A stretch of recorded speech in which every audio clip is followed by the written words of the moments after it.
অকল মই উপস্থিত আছোঁ হেলেমত। আজি দেখাম আপোনালোকক এজন ব্যতিক্ৰমিক মানে যুৱকে ব্যতিক্ৰমিক পদক্ষেপে পইচা ইনকাম কৰি আছে ঘৰতে থাকি। বহুত অসমীয়া যুৱকে বাহিৰলৈ গৈ আছে। এতিয়া আপোনালোকক দেখাম ঘৰতে থাকিও যে বহুত ভাল এটা ইনকাম কৰিব পাৰে।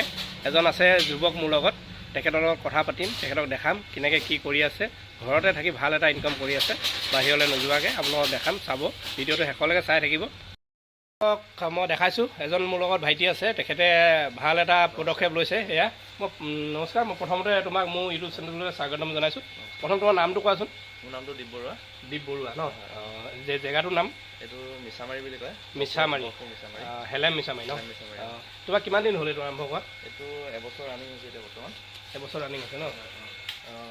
ঠিকে আছে। এনেই খৰচ কিমান পৰিলে এইটো বনাওঁতে? এইটো একচুৱেলি মই নিজে বনালোঁ। নিজে? হয় বন্ধুসকল, এইটো কিনিবলৈও পায়। কিনিবলৈ গ'লে আপোনাৰ 4 লাখ মিনিমাম 5 লাখ টকা খৰচ হ'ব, কিন্তু ভাইটিয়ে নিজেই ঘৰতে বস্তু আনি নিজে বনাইছে। তেখেতে আপোনাক মই দেখাম আৰু চলাই দেখাব। কিমান দিন হ'ল কৈছে? 4 বছৰ? নাই এইটো মই বনোৱা এবছৰমান হৈছে। এবছৰ হৈছে ন? এনেই কিমানমান ইনকাম হয় মাহে? এইটো আপোনাৰ মাহে 30-40 হাজাৰ টকা ইনকাম এটা হয় আৰু। চাওক বন্ধুসকল, আমাৰ যিবিলাক অসমীয়া যুৱক তেখেতসকলে বাহিৰলৈ গুচি গৈছে, ঘৰতে থাকিও যে এনেকুৱা এটা কাম কৰিব পাৰি, ভাল সুন্দৰ পদক্ষেপ লৈছে। তেখেতক মই ধন্যবাদ জনাইছোঁ। তেখেতে আদৰ্শ হিচাপে হওক আমাৰ অসমত।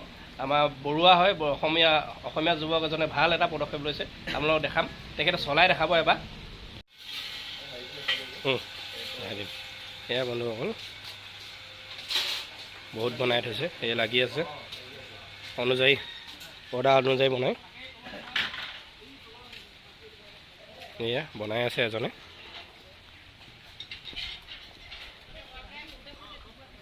এয়া চাওক বনাই আছে সুন্দৰকৈ। দাদা আপোনাৰ কেইবছৰ হ'ল বনাই থকা? অঁ 1 বছৰ হৈ গ'ল ন? এয়া সুন্দৰ।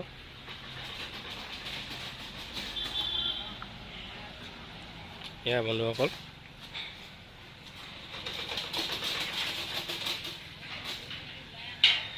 এয়া আমাৰ অসমীয়া যুৱকৰ পদক্ষেপ। এইবিলাক আগতে বাহিৰত বনায়, কিবা হাতে বনায়, কিন্তু এতিয়া তেখেতে নিজে মেচিন বনাই লৈছে। এয়া অকল চাওক তেখেতে কেনেকৈ বনাই, ফেঞ্চিং চলাই দেখাইছে।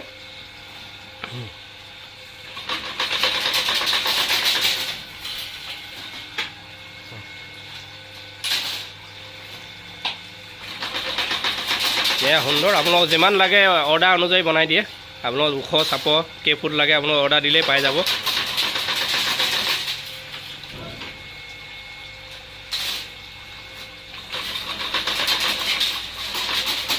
পানী দিছে নে কি দিয়া হৈছে? তাত অইল থাকে ন? লগত ডিষ্টিবিউটৰ এটা থাকে ন? অঁ মেচিনটো ন? অঁ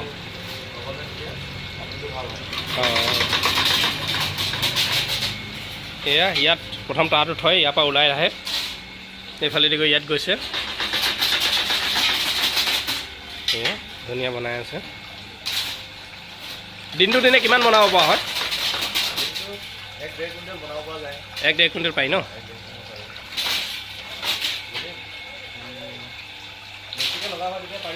অঁ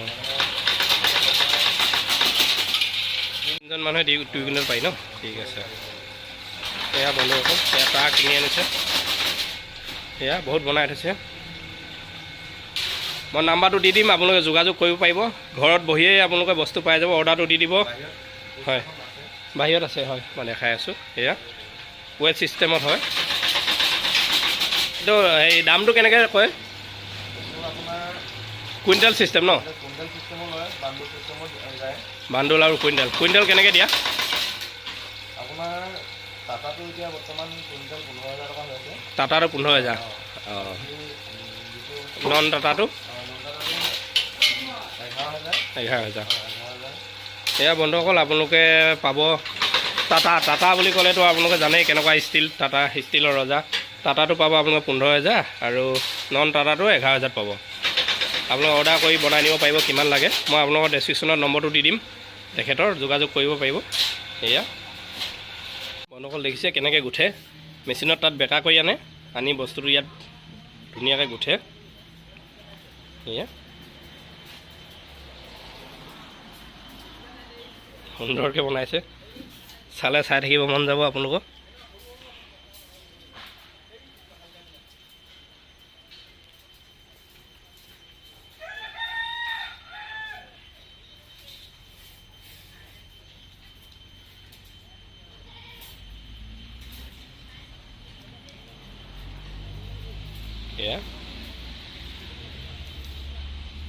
অকল দেখালোঁ আপোনালোকৰ অসমীয়া যুৱক এজনে ঘৰতে থাকি মাহে 30 বা 40 হাজাৰ টকা ইনকাম কৰি আছে। আৰু সুন্দৰ এটা পদক্ষেপ তেওঁ দেখাইছে যে ঘৰত ফেঞ্চিং বনায়, ফেঞ্চিঙৰ ফেক্টৰী বনায়, কেনেকৈ কি কৰি আছে। বাহিৰৰ পৰা মেচিন মগালে 40 4 লাখ 5 লাখ টকা খৰচা হ'ব। তেখেতে বস্তুবোৰ চাই ঘৰতে বনাই লৈছে। এতিয়া এবছৰ বেছি হ'ল, তেখেতে সুন্দৰকৈ চলি আছে, মাহে 40 বা 50লৈকে ইনকাম কৰি আছে। যাক যেনেকৈ লাগে আপোনালোকে অৰ্ডাৰ কৰিব পাৰিব, অৰ্ডাৰ অনুযায়ী আপোনালোকক দিব, কিমান হাইট লাগে কি লাগে নম্বৰ দিয়া আছে, নম্বৰ চাই আপোনালোকে অৰ্ডাৰ দিব। ইয়াৰ পৰা হোম ডেলিভাৰী ব্যৱস্থাও আছে, পইচাটো আপোনালোকে গুগল পে' বা একাউণ্টত ভৰাই দিলে হোম ডেলিভাৰী দিয়াৰ ব্যৱস্থা আছে। আৰু যিসকলে মোৰ ভিডিঅ'টো নতুনকৈ চাই আছে তেওঁলোকে মোৰ চেনেলটো ছাবস্ক্ৰাইব কৰি দিব। আৰু যিসকলে মোৰ ভিডিঅ'খিনি চাই আছে তেওঁলোকক মোৰ ফালৰ পৰা আন্তৰিকতাৰে ধন্যবাদ জনাই লাষ্টত হেপী দীপাৱলীয়ে মোৰ ভিডিঅ'টো সামৰিছোঁ। নতুন এটা ভিডিঅ'লৈ আপোনালোকৰ মাজলৈ আহিম। ধন্যবাদ।